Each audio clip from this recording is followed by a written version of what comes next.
वर्ष वो नए पत्ते फटफड़ फटफड़ करके बस्ती मार लेंगे, और जब आवेगी फिर बसंत ऋतु वह सारे टूट टूट के नीचे गिर जाएंगे, उनका विनाश होगा। इस प्रकार क्या बताना चाहते हैं कि पतझड़ आवत देख कर बन रो मनमाही, ये ऊंची टहनी पात थे ई पीले हो जाए।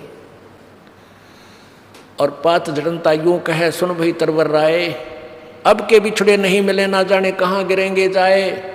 तरवर कहता पात से सुनो पात एक बात, यहाँ की यह रीति है एक आवे एक जात। अब वो तरवर के माध्यम से परमात्मा एक जीव को समझाना चाहते हैं कि कुल के लोग ये कहते हैं भाई ये तो यहाँ पर मृत्यु और जन्म तो सभी के साथ होगा, चिंता मत कर, अपना शरीर छोड़ दे, एक दिन सब ने ही जाना है। तो ऐसे ही परमात्मा बता रहे हैं कि तरवर कह रहा है उस पत्ते को कि यहाँ की तो यही एक परंपरा है, एक आ गया और दूसरा प्रस्थान कर गया। जैसे बूढ़े बुजुर्ग ये हमारे जैसे हो लिए, ये सफ़ेद बाल हो गए, पता लग गया कि तू चलने की तैयारी कर, और उधर से पोते पुत्र पोते हो गए तैयार कि हम संभालेंगे तेरे वाले स्थान में। अब वो हम तैयारी कर रहे हैं जाने की, वो आ लिए पीछे थे 50 60 70 80 वर्ष वो नाच कूद लेंगे, फिर वो भी उसी गड्ढे में। और अब यदि हम सच्ची भक्ति करेंगे तो दुख नहीं, आगे सुख ही सुख होगा। हम सतलोक जाएंगे, हमारे बच्चे भी, हमारे पोते भी और हम भी, और हमसे संबंधित जो इस मार्ग पर जुड़ चुके हैं, हम उस स्थान पर जाएंगे जहाँ कभी मृत्यु नहीं होगी, कभी बुढ़ापा नहीं है। अब ये है हमारा विषय, ये है हमारा यहाँ का ये कोरस, ये हमारा कोरस है यहाँ का कि हम इस कोरस को करके हम सतलोक चले जाएंगे। और ये वो कोर्स है, ये वो ट्रीटमेंट है, ये वो पढ़ाई है जो अपने सिलेबस में लिखी हुई है। अभी तक हमें जितने भी संत गुरु ऋषि महर्षि मिले वो आउट ऑफ सिलेबस पढ़ा करते थे, इसलिए हम काल के जाल में फंसे रहे, जन्म और मृत्यु के इस चक्कर में फंस गए, इससे बाहर नहीं हो पाए। गीता जी अध्याय नंबर 4 के श्लोक नंबर 5 से 9 तक, गीता ज्ञानदाता ब्रह्म 21 ब्रह्मांड का स्वामी, ब्रह्मा विष्णु महेश का पिता, ये श्री कृष्ण में प्रवेश करके गीता जी का ज्ञान बोल रहा है। ये कह रहा है कि अर्जुन तेरे और मेरे बहुत जन्म हो चुके हैं, तू नहीं जानता मैं जानता हूं। और 9वें श्लोक में कहता है कि अर्जुन मेरे जन्म और कर्म दिव्य हैं, अलौकिक हैं। फिर 8वें अध्याय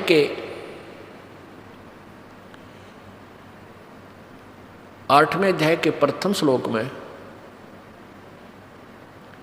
अर्जुन ने पूछा कि परमात्मा आपने जो 7वें अध्याय के 29वें श्लोक में बताया है कि उस तत्ब्रह्म को जानकर और पूरे अध्यात्म ज्ञान को समझकर वो प्राणी केवल जरा और मरण से छूटने का ही प्रयत्न करता है, तो किम तत्ब्रह्म, वो तत्ब्रह्म कौन है? वो तत्ब्रह्म यानी वह ब्रह्म कौन है जिसको जानने के बाद और सारे अध्यात्म ज्ञान को समझने के पश्चात प्राणी जरा और मरण से छूटने का ही प्रयत्न करता है, नथिंग एल्स। और फिर वो इस संसार की किसी वस्तु की इच्छा नहीं करता। 8वें अध्याय के 3रे श्लोक में गीता ज्ञानदाता ने उत्तर दिया है कि वो परम अक्षर ब्रह्म है, यानी गीता ज्ञानदाता से कोई और सुप्रीम पावर है जो पूर्ण मोक्षदायक है, और वहां जरा और मरण नहीं है। जरा माने बुढ़ापा और मरण माने मृत्यु। सतलोक के अंदर ना वृद्ध अवस्था आती है और ना मृत्यु होती है, सदा युवा शरीर रहता है। और इस जीव के लिए सबसे बड़ा कहर ये बुढ़ापा और मृत्यु। पुणात्माओं, हम इतने ढीठ हो चुके हैं इन दुखों का सामना करते करते, हम अभ्यस्त हो गए हैं। जैसे बैल के कंधे पे हम इस दास का जन्म किसान परिवार में होने के कारण इन बैलों की प्रक्रिया से बहुत परिचित है। पहली बार किसी बैल के बच्चे पे यानी बछड़े पे जब वो हल जोतने योग्य हो जाता था तो उसके पहली बार उसके ऊपर कोई ऐसे रख देते थे जुआ तो वो ऐसे निकल जाता था, आगे भागता पीछे भागता। फिर उसको क्या करते थे, उसके जुआ ऐसे छोटा सा जुआ बनाकर और उसके पीछे एक और गड़गड़ाहा बना के बांध दिया करते थे, दोनों तरफ का उसके ला के, और पीछे उसके खड़ा हो जाता वो व्यक्ति और उसके नाथ डाल दी जाती। फिर उसको वो भागता अपनी मर्जी से, क्यों उसको वो अच्छा नहीं लग रहा था कंधे पे। फिर उसके पीछे वो बैठ गया, वो ना आदमी गिरे ना वो जुआ उतरे, तो 2 घंटा नाच कूद का वो सेट हो गया। ऐसे हफ्ते 10 दिन 15 दिन उसको सेट करते थे। फिर उसको बैल में या बैलगाड़ी जुए को उसमें हल में या बैलगाड़ी में जोत देते थे। फिर उसके यहाँ एक निशान बन जाता था, ऐसा मोटा खाल अपने आप इतनी मोटी हो जाती थी कि फिर वो अभ्यस्त हो जाता था उस भारी से भारी वजन को ढोने का। तो हम इब भारी से भारी दुखों को सहन करने के आदी बन चुके, हमारा कांध आ गई। यदि हमारी मृत्यु ना हो तो हम फिर भी इस लोक से कति नहीं जावा, हम इतने ढीठ हैं तो कितने दुखी हो जाए। और यहाँ दोनों काम, बुढ़ापा भी और मृत्यु भी, और पक्का, और फिर भी यहाँ से चलने को दिल नहीं करता। क्यों नहीं करता? क्योंकि हमने इसका विकल्प नहीं मिला, इसका विकल्प नहीं मिला। क्योंकि यहाँ ऐसी अज्ञान छुरी बना रखी थी ऋषि महर्षियों ने कि जन्म मृत्यु तो कभी समाप्त नहीं हो सकती, ये तो जन्मेगा वो मरेगा और मर गया उसकी जन्म जरूर होगा, ये फाइनल कर रखा था। क्योंकि इनको ब्रह्मलोक तक की साधना का ज्ञान था। ब्रह्मलोक तक भी गए हुए प्राणी वापस आते हैं। गीता जी अध्याय नंबर 8 के श्लोक नंबर 16 में। और हमने साधना करनी थी पूर्ण ब्रह्म की, हम पहुंचे नहीं। ब्रह्म तक भी हम करते रहे इन देवी देवताओं की पूजाएं, जो स्वयं नासवान है। ब्रह्म तक भी नासवान है। इसलिए कहा, गीता ज्ञानदाता ने कहा कि अर्जुन तू सर्वभाव से उस परमेश्वर की शरण में जा। गीता जी अध्याय नंबर 18 के श्लोक नंबर 62 में, हे अर्जुन तू सर्वभाव से, यानी और किसी देव में किसी भगवान में आस्था मत रख, उस एक भगवान की शरण में जा। सर्वभाव से उसकी कृपा से तू परम शांति और सनातन परम धाम को प्राप्त होगा। सनातन परम धाम शाश्वतम स्थानम, यानी सदा रहने वाले स्थान को प्राप्त होगा, फिर वहां कभी मृत्यु नहीं होगी। गीता जी अध्याय नंबर 15 के श्लोक 1 से लेकर 4 तक यही विवरण दिया है कि संसार रूपी वृक्ष है, जिसकी ऊपर को जड़ तो पूर्ण परमात्मा समझो और नीचे को तीनों गुण रूपी शाखा। और जो संत इसके पूरे विभाग बता देगा वह तत्वदर्शी संत है, वह वेदवित है, वो वेद के तात्पर्य को जानने वाला है। गीता जी अध्याय नंबर 4 के श्लोक नंबर 34 में बताया है कि जो गीता अध्याय नंबर 4 के 32 में जिस सच्चिदानंद घन की वाणी को समझने के लिए कहा है, जिसके अंदर पूरा विस्तृत ज्ञान दिया गया है, उस तत्व ज्ञान को तो तत्वदर्शी संतों के पास जाकर समझ। वो तत्वदर्शी संत कैसा होगा 15वें अध्याय के प्रथम श्लोक में बताया है कि इस उल्टे लटके हुए संसार रूपी वृक्ष को जो विस्तार से बता देगा, तो वो परमात्मा कबीर जी स्वयं ही आए थे तत्वदर्शी संत बनकर 600 साल पहले, जब उनको एक शिक्षित और गंवार कहा जाता था परमेश्वर को। उस समय उस महाविद्वान ने ये बताया था, अक्षर पुरुष एक पेड़ है, निरंजन वाकी डार और तीनों देवा शाखा हैं, ये पात रूप संसार। तो वो परमात्मा विद्वान थे, वही तत्वदर्शी संत थे। यजुर्वेद अध्याय नंबर 40 के श्लोक नंबर 10 से लेकर 13 तक इसमें यही प्रमाण दिया है कि कोई तो परमात्मा को जन्म लेने वाला कहता है, कोई न जन्म लेने वाला कहता है, कोई साकार बताता है, कोई निराकार बताता है, और कोई किसी ने एक भाषा का विशेष का अक्षर ज्ञान हो गया उसको विद्वान बोल देते हैं, और जिसको अक्षर ज्ञान नहीं उसको अविद्वान बताते हैं। नहीं, विद्वान और अविद्वान की परिभाषा भी वो तत्वदर्शी संत बताएगा, उनसे पूछो।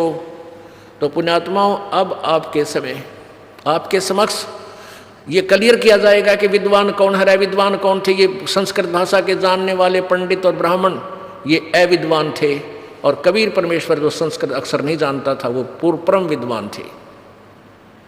इसके लिए आपको थोड़ा सा लालटेन का सहारा लेना पड़ेगा। ये ब्रह्मा विष्णु महेश तक भी अविद्वान थे। गीता यजुर्वेद अध्याय नंबर 40 के श्लोक नंबर मंत्र नंबर 10 से और 13 तक में जो प्रमाण है उसको अब सिद्ध करने के लिए आपको दिखाते हैं। ब्रह्मा विष्णु महेश भी वेद ज्ञानहीन थे, अध्यात्म ज्ञान से परिचित नहीं थे। पुण्यात्माओं, आज शिक्षा का एक परम लाभ हमें ये हो रहा है, ये दास आज से 50 साल पहले, 60 वर्ष पहले ये शब्द बोल देता तो शायद इस पृथ्वी पर रहता, और आज ये दास 20 वर्ष से ढोल के डंके पर ये कह रहा है, और बकवाद करने वाले दुष्टों ने अपनी दुष्टता भी खूब दिखा कर देख ली, आश्रम भी छीन लिया, मारने की चेष्टा भी कर ली, और हम फिर रीसेट हैं क्योंकि समाज शिक्षित है। शिक्षा का हमने अगर लाभ है तो ये लाभ हुआ कि पूर्ण समाज जो हमसे परिचित हुआ वो समझ गया कि रौला किस बात का है। ये तो ज्ञान और अज्ञान का झगड़ा था। उन अज्ञानियों ने अपने ज्ञान को छुपाने के लिए राजा और प्रजा को भ्रमित करके हमारे पीछे लगा दिया, लेकिन बुद्धिमान जनता ने संयम का से काम लिया और इसको समझा, और आज ये फिर से उससे भी अधिक स्पीड से चल रहा है। अब इस ज्ञान को समझकर बुद्धिमान लोग आ रहे हैं, रो रहे हैं कि कहाँ छुपा था ये ज्ञान, हे भगवान जीवन खो दिया। कोई 60 वर्ष का है, कोई 50 वर्ष से ढूंढ रहा था भगवान को, और आज से जब 50 साल पहले दास ये कह देता ब्रह्मा विष्णु महेश विद्वान है, तो उड़े पत्थर पड़े मेरे पे। और आज इस दास ने लालटेन के चांदने में अपने को सुरक्षित रख लिया। एक अंधा व्यक्ति अंधेरे में लालटेन जगाकर जगमगाती लालटेन को हाथ में लिए जा रहा था पगडंडी पर कह। आगे से बच्चे आ रहे थे, उछल कूद करते हुए उसने अंधे ने कहा कि बच्चों बेटा ध्यान से आना, मैं अंधा हूँ, मुझे दिखाई नहीं देता, बच्चा ध्यान से चलना बेटा। बच्चे निकट आकर पूछने लगे कि बाबा आप सचमुच अंधे हो? हाँ बेटा मुझे कुछ दिखाई नहीं दे रहा। तो बच्चों ने पूछा कि तूने लालटेन किस लिए लिया है जब तुझे दिखाई नहीं देता?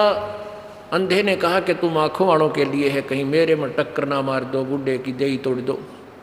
तो ये जो सदग्रंथ हैं, पवित्र चारों वेद, पवित्र गीता जी, पवित्र पुराण, ये इस दास के लिए तो अंधे वाली लालटेन है। मुझे आवश्यकता नहीं थी, क्योंकि मुझे वो तत्व ज्ञान प्राप्त हो चुका था जो इंक्लूडिंग ये सब ग्रंथ है जिसमें, यानी चारों वेद, 18 पुराण, 11 उपनिषद, महाभारत, गीता, भागवत, वो सारा समावेश, और उससे आगे का भी ज्ञान उस सच्चिदानंद घन की वाणी में दास के पास उपलब्ध था।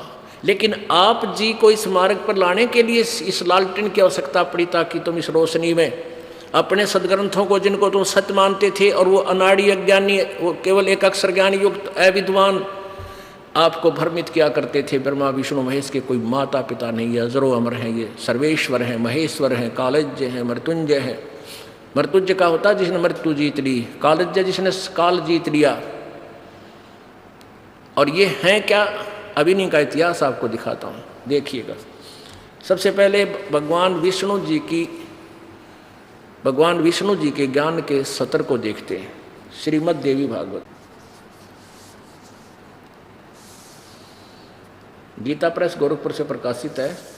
संस्कृत श्रीमद् देवी भागवत, केवल हिंदी, मोटा टाइप। संपादक है हनुमान प्रसाद पोदार, चमनलाल गोस्वामी, और गीता प्रेस गोरखपुर से मुद्रित है और प्रकाशित है। मुद्रक एवं प्रकाशक हैं गीता प्रेस गोरखपुर, गोविंद मुन कार्यालय, कोलकाता का संस्थान। ये इनके फैक्स फ़ोन नंबर है। इसके 28 पृष्ठ पर आपको दिखाते हैं। प्रथम स्कंध, पहला स्कंध, और पृष्ठ नंबर 28। नारद जी ने कहा, महाभाग व्यास जी, तुम इस विषय में जो पूछ रहे हो, ठीक यही प्रश्न मेरे पिताजी ने, यानी ब्रह्मा जी ने, श्री हरि से किया था। देवादिदेव भगवान जगत के स्वामी हैं। लक्ष्मी जी उनकी सेवा में उपस्थित रहती हैं। दिव्य कौस्तुमणि उनकी शोभा बढ़ाती है। वे शंख चक्र गदा लिए रहते हैं, पीतंबर धारण करते हैं, 4 भुजाएं हैं।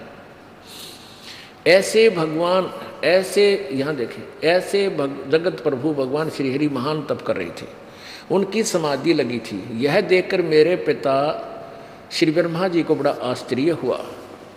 अब ब्रह्मा जी इस विष्णु को सर्वशक्तिमान मान रहा है, और ब्रह्मा विष्णु जी क्या बताते हैं देखिएगा।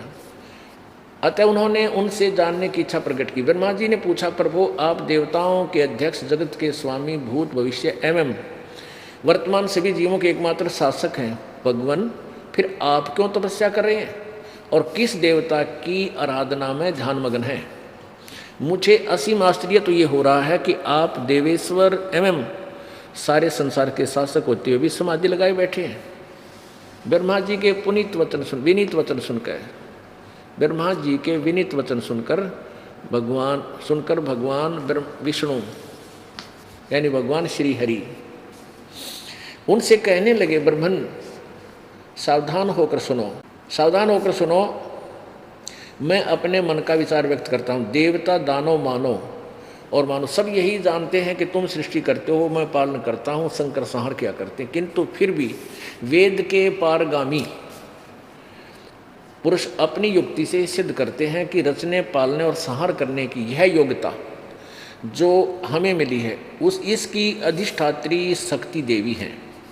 वे कहते हैं कि संसार की सृष्टि करने के लिए तुम में राजसी शक्ति का संचार हुआ है, यानी ब्रह्मा रजगुण है, और मुझे सात्विक शक्ति मिली है, विष्णु जी सतगुण है, और रुद्र में तामसी शक्ति का आविर्भाव हुआ है, और ये शंकर जी तमोगुण है। उस शक्ति के अभाव में तुम इस संसार की सृष्टि नहीं कर सकते, मैं पालन करने में सफल नहीं हो सकता, और रुद्र से संहार कार्य भी होना भी संभव नहीं है। ब्रह्मा जी इस प्रकार हम सभी उस शक्ति के सहारे ही अपने कार्य में सदा सफल होते आए हैं। सुवर्त प्रत्यक्ष और परोक्ष दोनों उदाहरण मैं तुम्हारे सामने रखता हूँ, सुनो। यह निश्चित है कि उस शक्ति के अधीन होकर ही मैं इस शेष नाग की सैया पर सोता और सृष्टि करने के अवसर पर आते ही जाग जाता हूँ। मैं सदा तप करने में लगा रहता हूँ, उस शक्ति के शासन से कभी मुक्त नहीं रह सकता। कभी अवसर मिला तो लक्ष्मी के साथ सुखपूर्वक समय बिताने का सौभाग्य प्राप्त होता है। मैं कभी तो दानों के साथ युद्ध करता रहता हूँ। अखिल जगत को भय पहुँचाने वाले दैत्यों के विकराल शरीरों को शांत करना मेरा परम कर्तव्य हो जाता है। और यहाँ तोड़ पाड़ दिया, मुझे सब प्रकार से, ये 29 पृष्ठ पे, 29 पृष्ठ पे, मुझे सब प्रकार से शक्ति यानी दुर्गा के अधीन होकर रहना पड़ता है। उन्हीं भगवती शक्ति का यानी दुर्गा का, शेरा वाली का मैं निरंतर ध्यान किया करता हूँ। ब्रह्मा जी, मेरी जानकारी में इन भगवती शक्ति से बढ़कर दूसरे कोई देवता नहीं। अपने आत्माओं नारद जी, व्यास जी, ब्रह्मा जी और विष्णु जी, इनके ज्ञान के सत्र से आप परिचित हो गए कि नारद जी तो व्यास को बता रहे हैं, और कहाँ से सुना? ब्रह्मा जी से और विष्णु जी की वार्ता। अब ब्रह्मा जी क्या कह रहे हैं कि आप तो देवताओं के भी देवता हो, सारे संसार के मालिक हो, आप क्यों साधना करते हो? और दूसरा ये हो गया कि रजगुण ब्रह्मा है, सद्गुण विष्णु, तमगुण शिव जी। और तीसरा इससे ये स्पष्ट हुआ, विष्णु जी कह रहे हैं कि मेरे विचार में, मेरी जानकारी में, मैं जितना अध्यात्म ज्ञान से परिचित हूँ, तो दुर्गा से ऊपर कोई देवता नहीं है। यानी मैं सबसे बड़ा भगवान दुर्गा को मानकर इष्ट रूप में उसका ध्यान लगा रहा हूँ। अब दुर्गा क्या बताती है? अब दुर्गा वचन सुनो, दुर्गा के बोल 562 पृष्ठ पे, 562 पृष्ठ पे दुर्गा हिमालय राजा को ब्रह्म के विषय में बता रही है। ये है 7वां स्कंध और 562 पृष्ठ, ये संक्षिप्त देवी भागवत।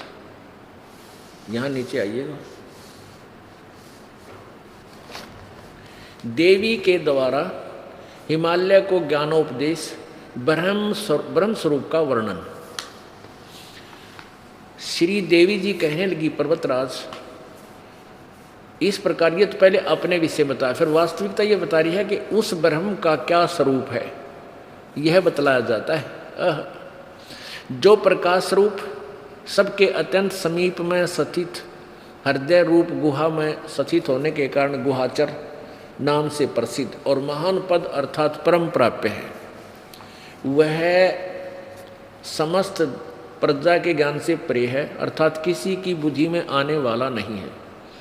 यह तुम जानो, जो परम प्रकाश रूप है, जो सूक्ष्म से भी अत्यंत सूक्ष्म है, जिसमें संपूर्ण लोक और उन लोकों में निवास करने वाले प्राणी स्थित हैं, वही ये अक्षर ब्रह्म है। अब देखो, ये अक्षर ब्रह्म बोल रही है और फिर ब्रह्म का ज्ञान बता रही है, और वही सबके प्राण है, वही सबकी वाणी है और वही सबके मन है। यह परम सत्य और अमृत अविनाशी तत्व है। सौम्य, उस वेदने योग्य लक्ष्य का तुम वेदन करो, मन लगाकर उसमें तन्मय हो जाओ। सौम्य, उपनिषद में कथित महान अस्त्र रूप धनुष लेकर उस पर उपासना द्वारा तीक्ष्ण किया हुआ बाण संधान करो, और फिर भावनागत चित्त के द्वारा उस बाण को खींचकर उस अक्षर रूप ब्रह्म को लक्ष्य बनाकर वेधन करो। उसका क्या, यहाँ पर अक्षर रूप ब्रह्म, उसका नाम के मंत्र क्या बताया है? परवण, यानी ओम तो उसका मंत्र है, धनुष है, और जीव आत्मा साधक है यानी उसका बाण है, और ब्रह्म उसका लक्ष्य है। ओम का जीव आत्मा ओम का जाप करे, ब्रह्म को अपना आराध्य इष्ट मान करे, उस एकमात्र परमात्मा को ही जाने। दुर्गा कह रही है उस एकमात्र परमात्मा को ही जाने यानी ब्रह्म को, और दूसरी सब बातों को छोड़ दे, यानी किसी अन्य देव की पूजा ना करे, ना दुर्गा की, ना देवताओं की, किसी की नहीं। यही अमृत रूप परमात्मा के पास पहुंचाने वाला पुल है। संसार समुद्र से पार होकर अमृत स्वरूप परमात्मा को प्राप्त कराने का यही सुलभ साधन है। जिस प्रकार रथ के पहिए से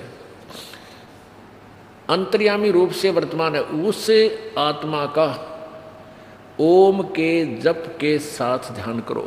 ओह, इससे अज्ञान व अंधकार से सर्वथा परे और संसार समुद्र से पार जो ब्रह्म है उसको पा जाओगे, तुम्हारा कल्याण हो। और कहाँ उसकी स्थिति क्या बताई है 563 पर, कि वह यह सबका आत्मा ब्रह्म, सबका आत्मा ब्रह्म, ब्रह्मलोक रूप दिव्य आकाश में स्थित है। ले भाई, दुर्गा जी ने क्लियर कर दिया कि और सब पूजा छोड़ दो, मेरी भी छोड़ दो, केवल एक ब्रह्म पूजा करो, उसका ओम नाम है, उससे जाप करो। और वो कहाँ रहता है? ब्रह्मलोक में, ब्रह्मलोक में रहता है वो, वहाँ चले जाओ। अपने आत्माओं 8 गीता जी जो है वेदों का सारांश है, और गीता जी और वेदों में कहीं पर भी दुर्गा की पूजा के विषय में नहीं लिखा है। और वेदों में पूर्ण परमात्मा की साधना से पूर्ण मोक्ष, और गीता जी में भी पूर्ण परमात्मा की साधना से पूर्ण मोक्ष कहा है। गीता जी अध्याय नंबर 8 के श्लोक नंबर 16 में कहा कि ब्रह्मलोक पर्यंत, ये सभी पुनर्वर्ती में है, जो ब्रह्म तक की साधना करके ब्रह्मलोक चले जाते हैं उनका भी जन्म मृत्यु होता रहता है। इसलिए गीता ज्ञानदाता गीता अध्याय नंबर 4 के श्लोक 5 से 9 में बता रहा है कि अर्जुन, तेरे और मेरे बहुत जन्म हो चुके, तू नहीं जानता, मैं जानता हूँ। यानी ये ब्रह्म भी नाशवान है, अविनाशी नहीं है। अब दास ने क्या शब्द कहा था? यजुर्वेद अध्याय नंबर 40 के श्लोक नंबर 10 से लेकर 13 में 2 बार लिखा है कि धीराणाम माने तत्वदर्शी संत, संतों से जाकर ही ये कंसेप्ट क्लियर करो, वो बताओगे परमात्मा साकार है व निराकार।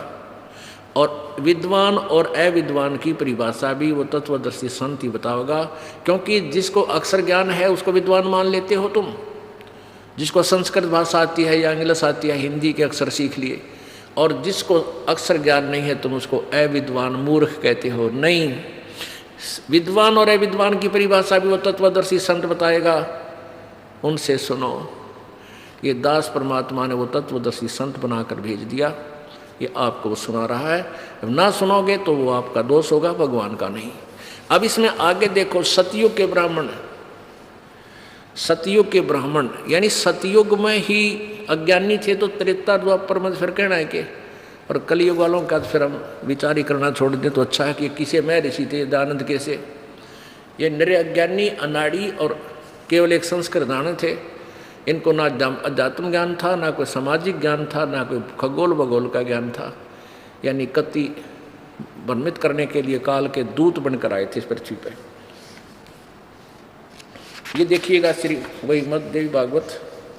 अब कलयुग के ब्राह्मणा का और आपको उनके ज्ञान से परिचित करा देते हैं। ये वही पुस्तक है, 414 पृष्ठ।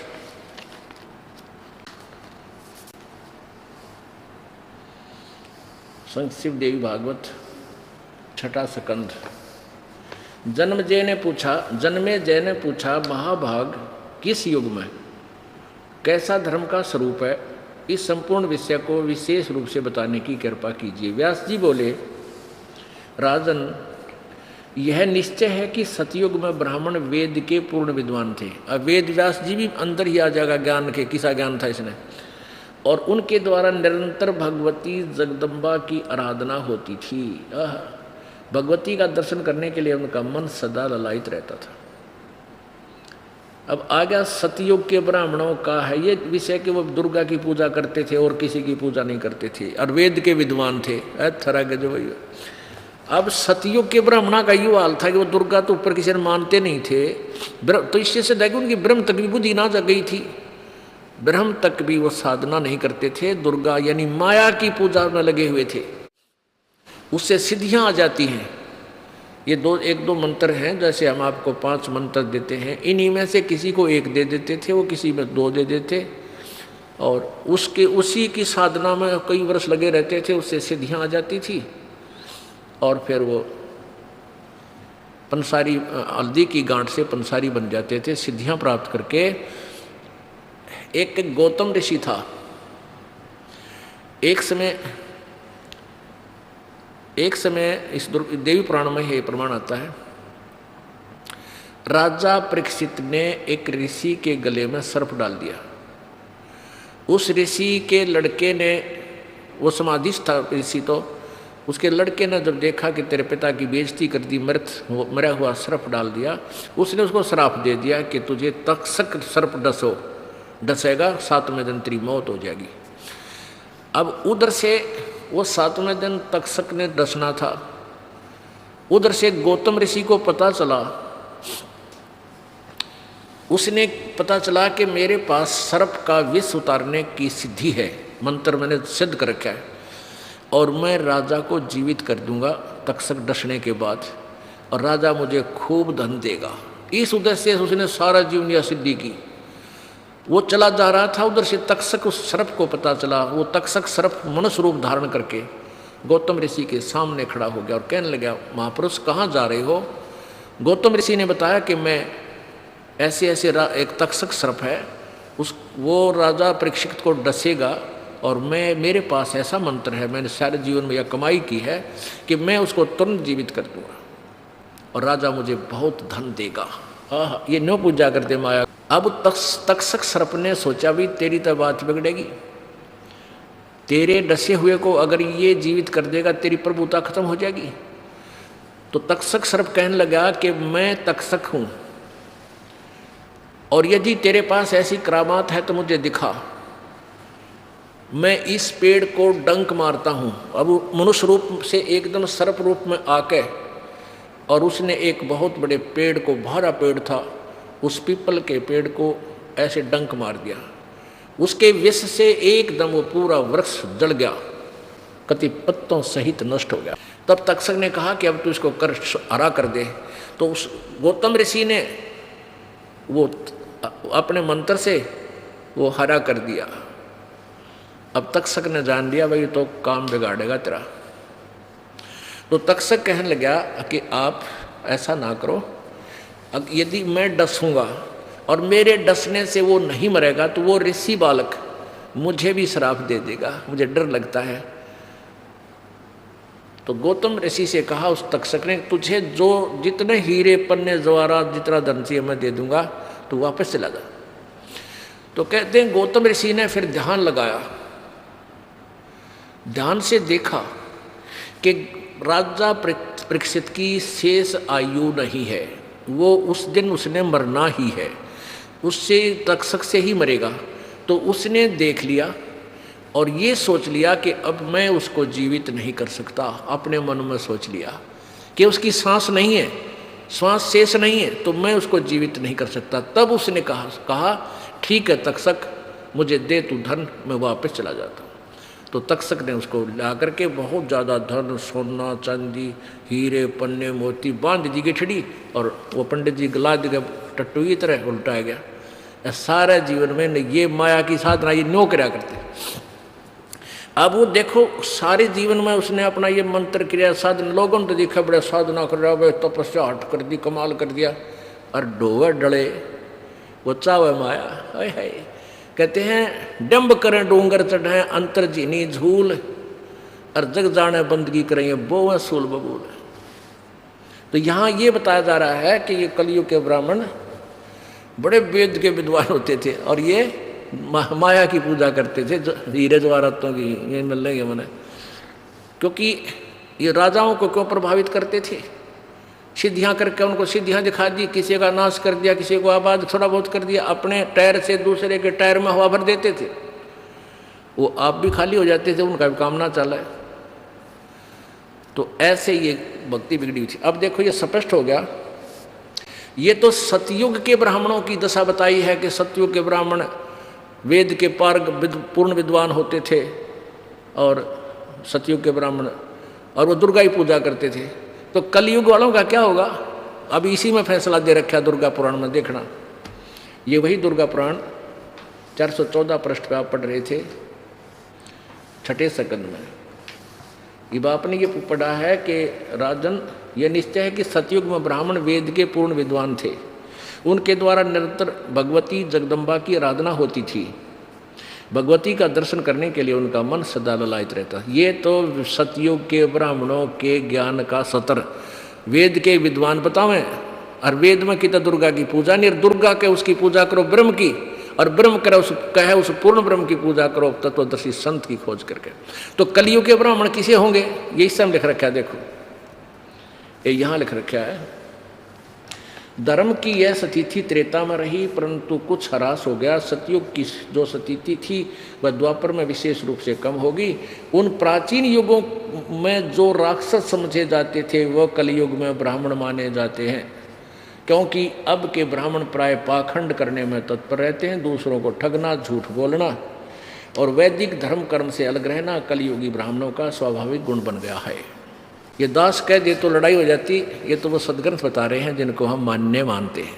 ये तो आपको दिखाई लालटेन है, क्योंकि इससे अब आप जो भी भगवान पुण्यात्मा इस सदग्रंथ को आँखों देख लेगा, मेरे दिखाए से पेटा ना भरा, क्योंकि इतना अंधेरा हो रहा है। फिर घर जाकर देखेगा प्रश्न नोट करके अपने आड़ी में, जब पेटा भरा इसका को हो सचमुच ये दवाई महाराज जी तो सच्ची बताओ है, गलत तक को नहीं। फिर सोचना शुरू करता है वो, ईब कित कुआं पड़े भाई, कुछ दिन न्यूट्रल हो जाता है, बिल्कुल सुन्न हो जाता है। अब क्या करें, हमने संत की वेशभूषा ऐसी मान रखी थी भाई, सिर पर जटा हो, लाल लत्ते पर रखी हो, माला घाल रखी हो, और गाम गुम छोड़ कर जंगल में रहता हो, बचपन से ब्रह्मचारी हो, तो हमारी वो भी एक गलत छुरी से, गलत सिद्धांत से हम वो भी प्रभावित रहते हैं कि अभी इब्राहिम पाल तो सीधे कपड़े हैं, सब साधारण सा व्यक्ति दिखा है, अरे तो जे ही था भाई, हाँ यो किसा संत है। तो कई दिन में तो यह सेटिंग होएगी, कई महीना में भाई संत किसा हो से। अरे परमात्मा आके कपड़ा बना करते, एक जुलाहे में वर्ण में प्रगट हुए और कपड़ा बनते थे, परमात्मा थे। और नामदेव जी छिपा जाति में, दन्ना भगत जाट जाति में, किसान जाति में, गरीबदास जी किसान जाति में, और रविदास जी चमार जाति में, और वो परम संत थे, और कबीर परमात्मा स्वयं भगवान थे। लेकिन इन अज्ञान सिद्धांत ने, इन नकली ऋषियों ने परमात्मा और संत की परिभाषा ही बदल रखी थी। अब यह समझ में आएगी कि परमात्मा कौन है और संत कैसा होता है। पुण्यात्माओं, एक लाल होता है, लाल, उसको किसी चांदी के डिब्बे में रख दें तो भी कीमत उतनी है, और उसने बोरी में लपेट के एक कपड़े में मैले से मर छुपा जा कि तक छुपा के तो भी कीमत उतनी ही है। तो जिसके पास भक्ति है वो कपड़े और किसी वर्ण में, किसी प्रकार के, चाहे वो उच्च जाति में है जैसे हमने ये सीमाएं बना रखी हैं, और चाहे वो नीच जाति में, लाल तो लाल ही है। अपने आत्मा हमने परमात्मा के इस विधान को समझना है। परमेश्वर कबीर जी को ये अशिक्षित अनाड़ी कहा करते थे, गंवार कहा करते थे। परमात्मा क्या कहते थे?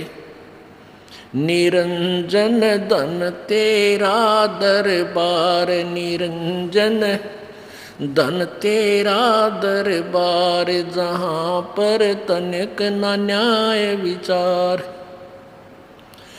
भाई वैस्या उड़े मुल मुल खासा, गल मोतियों के आरे। वैस्या उड़े मुल मुल खासा, गल मोतियों के आर। पति भरता को मिले न खादी, वो सूखा निरस आहार। निरंजन धन तेरा दरबार, निरंजन धन तेरा दरबार, जहाँ पर तनिक न न्याय विचार। भाई पाखंडी की पूजा जग में, संत को कहें लबाड़े। परमात्मा कहें मुझे तो ये लबाड़ कहें, मुँह में हुआ बोल रहा है। अरे इन पाखंडिया ने तुम संत मान रहे हो, ऋषि में ऋषि मानते हो। भाई पाखंडी की पूजा जग में, संत को कहें लबाड़े। इन अज्ञानी को परम विवेकी, ज्ञानी को मूड गवार। निरंजन धन तेरा दरबार, निरंजन धन तेरा दरबार, जहाँ पर तनिक न न्याय विचार। कह कबीर सुनो भाई साधो, यहाँ सब उल्टा व्यवहार। कहे कबीर सुनो भाई साधो, यहाँ सब उल्टा व्यवहार। ये सच्चों को तो झूठा बतावें, इन्हें झूठों का एतबार। निरंजन धन तेरा दरबार, निरंजन धन तेरा दरबार, जहाँ पर तनिक न न्याय विचार। कह कबीर सुनो भाई साधो, यहाँ सब उल्टा व्यवहार। कहें कबीर सुनो भाई साधो, सब उल्टा व्यवहार। ये सच्चों को तो झूठा बतावें, इन झूठों का एतबार। निरंजन धन तेरा दरबार, निरंजन धन तेरा दरबार, जहाँ पर तनिक न न्याय विचार। अब परमात्मा कहते इन झूठा न तो विद्वान बतावें, मैं ऋषि कहूँ जिन कह का बिना वेरा ना वेदों का ज्ञान। और परमात्मा स्वयं आए थे वो तत्वदर्शी संत बनकर, उनको ये अविद्वान अशिक्षित इस दयानंदमय ऋषि ने परमेश्वर के बारे में यही व्याख्या की हुई है 11वें समलास में कि कबीर तो अशिक्षित था, ये ऐसे ही कहीं पड़ा मिला था। फूलों के टोकने में एक दुल्हा दंपत्ति उठा लाए, कई ब्राह्मणों के पास पढ़ने को गया। उन्होंने उसको शूद्र जानकर पढ़ाने से, संस्कृत सिखाने से मना कर दिया। फिर ऊट पटांग बना के गाता था लोगों को, कुछ मूर्ख लोग उसके जाल में फंस गए। बता भाई, लाल से परिचित होता ये व्यक्ति तो ये भाषा नहीं बोलता भगवान के विषय में, जबकि वेद गवाही देते हैं कि वो परमात्मा एक शिशु रूप धारण करके प्रकट होता है और उसकी परवरिश कुंवारी गायों से होती है।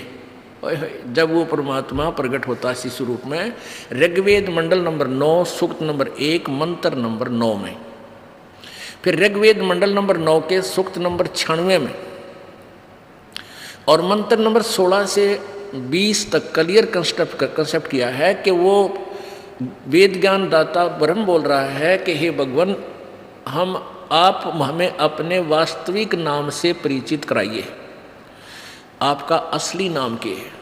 तो 17वें मंत्र में कहा है वो परमात्मा कबीर नाम से प्रकट होता है।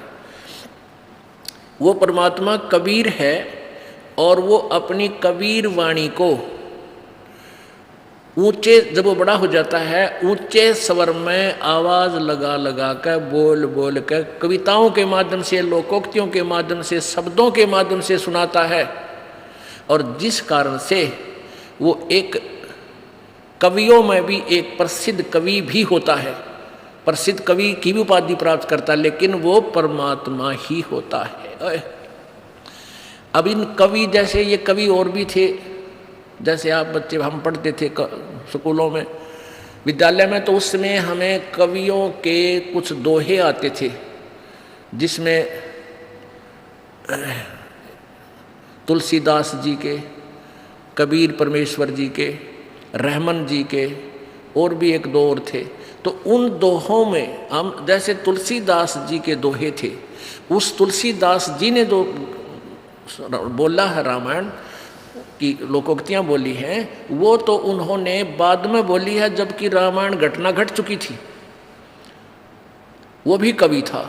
और एक परमात्मा जो पूर्ण ब्रह्म कबीर जी आए, उनके श्लोकों में, उनके दोहों में राम कृष्ण ब्रह्मा विष्णु महेश ब्रह्म परब्रह्म और सारे ब्रह्मांडों की रचना का भी ज्ञान है वो भी दोहों के माध्यम से। और जनसाधारण को अपना जैसे व्यवहारिक तरीके को भी समझाते हुए और अध्यात्म ज्ञान से भी उन लोकोक्तियों के माध्यम से अपना ज्ञान प्रचार किया। तो अब उनकी हैं तो वो भी कवि और ये भी कवि। अब कवियों का कब की भिन्नता और परमात्मा की श्रेष्ठता उनके द्वारा बोली गई वाणी से ही हम अब तुलना कर लेंगे कि कबीर परमात्मा कवि की उपाधि प्राप्त करके भी भगवान थे, और वो कवि ही थे, वो केवल काव्यकार ही थे, वो भगवान नहीं थे। उनकी वाणी, उनका सतर, उनके ज्ञान का सतर ही ये प्रमाण देगा। वेद कहते हैं वो परमात्मा अपने महिमा की वाणी, अपना ज्ञान अपने द्वारा रची सृष्टि को, और स्वयं ही ऊंचे स्वर में बोलकर उच्चारण करता है लोकोक्तियों के माध्यम से, दोहों के माध्यम से। और वही परमेश्वर ने 600 वर्ष पहले किया, जिसके विषय में महर्षि दयानंद जी आलोचना कर रहे हैं कि वो संस्कृत भाषा नहीं जानता था इसलिए विद्वान नहीं हो सकता, और दयानंद तो संस्कृत भाषा जानता था, इस जैसा विद्वान नहीं हो सकता, अविद्वान। ये इनके द्वारा, इनका अनुभव द्वारा रची पुस्तक सत्यार्थ प्रकाश इसका प्रमाण है। अब देखना, परमेश्वर के बारे में जो स्टेटमेंट महर्षि दयानंद जी दे रहे हैं, ये बिल्कुल अज्ञानी की थी, अज्ञानी की है। यदि वो परमात्मा से और वेदों से परिचित होता, इस शब्द नहीं बोलता कि वो ऊंचे स्वर में आपको आवाज़ लगा लगा तंबूरे लेकर गाता था, और उसने कुछ शब्द बना लिए, उसके अनुयायियों ने नोट कर लिए, अनुयायी भी गाने लगे। तो ये शब्द नहीं बोलता, क्योंकि वेद प्रमाणित कर रहे हैं कि वो परमात्मा आता है, प्रसिद्ध कवि की भी उपमा प्राप्त करता है, उपाधि प्राप्त करता है। पहले आपको ऋग्वेद दिखा, ये देखिएगा ऋग्वेद मंडल नंबर 9 सूक्त 9 और 10। या आपको ये कहाँ से प्रकाशित है? प्रकाशक हैं सार्वदेशिक आर्य प्रतिनिधि सभा, महर्षि दयानंद भवन, रामलीला मैदान, नई दिल्ली। भाष्य आर्य भाषा भाष्य महर्षि दयानंद सरस्वती कृत। कहाँ से छपा है ये? मुद्रक है Prince of set printers, 1510 Pataudi house, Daryaganj, नई दिल्ली। ये देखिएगा, ये देखिएगा ऋग्वेद मंडल नंबर 9 सूक्त नंबर 1। यहाँ मंडल नंबर 9 का सूक्त 1 मंत्र नंबर 9। उस सोम स्वभाव वाले श्रद्धालु को, संस्कृत देखो साथ में, शिशुम, ये सोमम, कुमार अवस्था में ही सब प्रकार से अधन्या, अहिंसनीय, धेनवे माने गवियों, गौएं तृप्त करती हैं। अब इसमें इन, क्योंकि पता नहीं था इनको, ज्ञान आध्यात्मिक ज्ञान नहीं था, इसका ये अर्थ बना कि उस सोमम यानी अमर पुरुष, अमर पुरुष माने अमर परमात्मा जब वो शिशु रूप धारण करके आता है, यानी बालक अवस्था में, अभी अधन्या माने पूर्ण रूप से कंवारी, अभी यानी सब प्रकार से, अधन्या माने बिना धनाई। हमारी लोकल लैंग्वेज में, हरियाणा भाषा में गाय को कहते थे कि गाय अधन्या है, बिना धनाई है। और धनाई माने जो गर्भ धारण नहीं कर रखा, और जो गर्भ धारण कर लेती तो कहते थे ये 3 महीने की हो चुकी है, ये 3 महीने पहले धनाई थी, यानी ये गर्भवती हुई थी। तो अधन्या, अभी अधन्या माने पूर्ण रूप से कंवारी, जो कभी धनाई ना हो पशु सांडने, यानी कंवारी। सिंपल लैंग्वेज में समझा रखे है। देखो अभी अधन्या, उस सोमम माने, देखो सोम स्वभाव वाले श्रद्धालु पुरुष को तरह के जो भैया, इमम माने उस, सोमम माने अमर पुरुष को, शिशुम जो शिशु रूप में, शिशु माने बालक, मनुष्य का बालक रूप अवस्था में, सब प्रकार, अभी अधन्या पूर्ण रूप से बिना धनाई, धनाई धन्या माने धनाई हुई, अधन्या बिना धनाई। और धेनव माने गौएं तर्प्त करती है। हे भगवान, वेद तो कति क्लियर कर रहे हैं। एक कहावत थी पहले कि भाई वेद तो सच्चे हैं, वेद में तो बिल्कुल सही ज्ञान है, पर इनका शोधनिया को ना, शोधनिया मीन इनका अनुवादक ठीक नहीं है। अभी तक ये भ्रमणा थी कि अरबा सच्ची थी। अब जैसे मक्खन है, अब मक्खन में घी है, और जब इसने को ठीक से गर्म करना नहीं जानता तो छिड़ जाएगा, खराब हो जाएगा, तो कंडेम हो जाना। तो ये वेद अब अंतिम सांस गिने थे। यदि आज इनमें से ये शुद्ध घी नहीं कर दिया जाता तो वेदों का अस्तित्व सदा के लिए समाप्त हो जाना था। क्योंकि जो वेदों के ज्ञाता समझते थे उनकी थ्योरी और सिद्धांत वेद ज्ञान से विपरीत था। तो उस ज्ञान के आधार पर हमने वेदों को छोड़कर उन अज्ञानी महर्षियों के ही द्वारा अनुभव की लिखी पुस्तकों को फाइनल मानकर उस पर आश्रित हो गए थे, वेदों में झांकना भी बंद कर दिया था। और ये मानो समाज का विनाश का कारण बन जाना था। दया करी उस परमेश्वर ने इस दास को ये बुद्धि दी, अपनी अकल, अपनी शक्ति से अकल दी। ना इस संस्कृत और इस लैंग्वेज के जानने वाला सदग्रंथों को नहीं सुलझा सकता। कहते हैं परमात्मा कहा करते थे कि यो तो भाई 9 मन सूत उलझ गया, क्योंकि परमात्मा वो कपड़ा बुनते थे, वो सूत हो है ना, सूत क्या एक लंबा सा वो होता था, इतना बड़ा गुच्छा सा, और वो उलझ गया ना, वो 1 महीने में नहीं सूत में आकर था, वो सुलझे नहीं था जल्दी से, थोड़ा ऐसा। और परमात्मा उदाहरण दिया कि वेदों और सदग्रंथों का यथार्थ ज्ञान जो है इन अनाड़ियों ने, अज्ञानियों ने, ये तो 9 मन सूत उलझा दिया। 9 मन अर्थात 360 किलो ग्राम ये सूत उलझा दिया।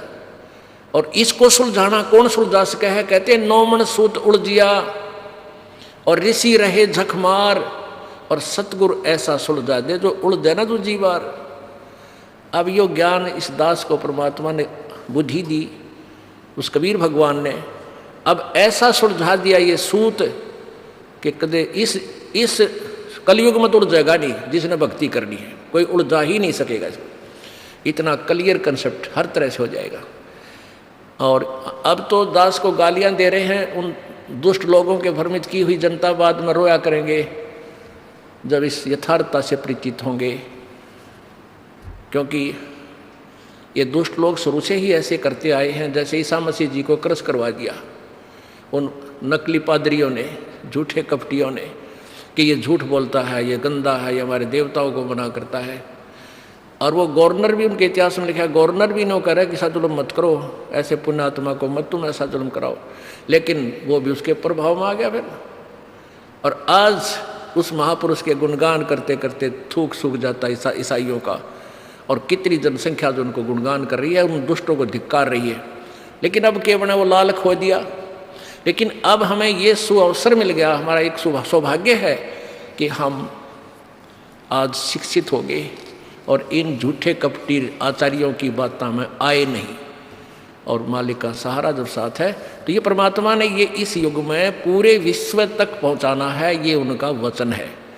तो इस वचन को, मालिक के आदेश को जीव कैसे रोक सकता है? ये तो उसकी भूल है। तूफान को रोकने का प्रयत्न करना इस ज्ञान को रोकना मात्र है। अब देखो ये क्लियर हो गया। अब ऋग्वेद मंडल नंबर 9 सूक्त नंबर 96 का मंत्र नंबर 16, मंडल नंबर 9 सूक्त नंबर 96 और इसका मंत्र नंबर 16, इन्हीं के अनुवाद से, हे परमात्मन, गुह्यम माने सर्वोपरि रहस्य, चारु माने श्रेष्ठ। इन्होंने नाम का अर्थ नाम नहीं किया। इन्होंने नाम का यहाँ लिखना था, हे परमात्मन, सर्वोपरि रहस्य श्रेष्ठ नाम, जो आपका नाम है। तुम्हारी संज्ञा नहीं लिखना था, नाम ही लिखना था, जो आपका वास्तविक नाम है, आप उसका ज्ञान कराएं। बस इतना ही काफ़ी है। आप उपासक लोगों से सत्विमान हैं। अब सब आयुध है अपने शक्ति रूपी यानी तत्व ज्ञान रूपी हथियार के साथ युक्त हैं, शस्त्र से युक्त हैं। अब जैसे गीता जी अध्याय नंबर 15 के श्लोक नंबर 1 से 4 में ये वर्णन बताया है कि उल्टा लटका संसार रूपी वृक्ष है, और जो इसको सभी पार्ट्स को पत्तों सहित जो भिन्न भिन्न बताएगा, स वेदवित, वह तत्वदर्शी संत होगा।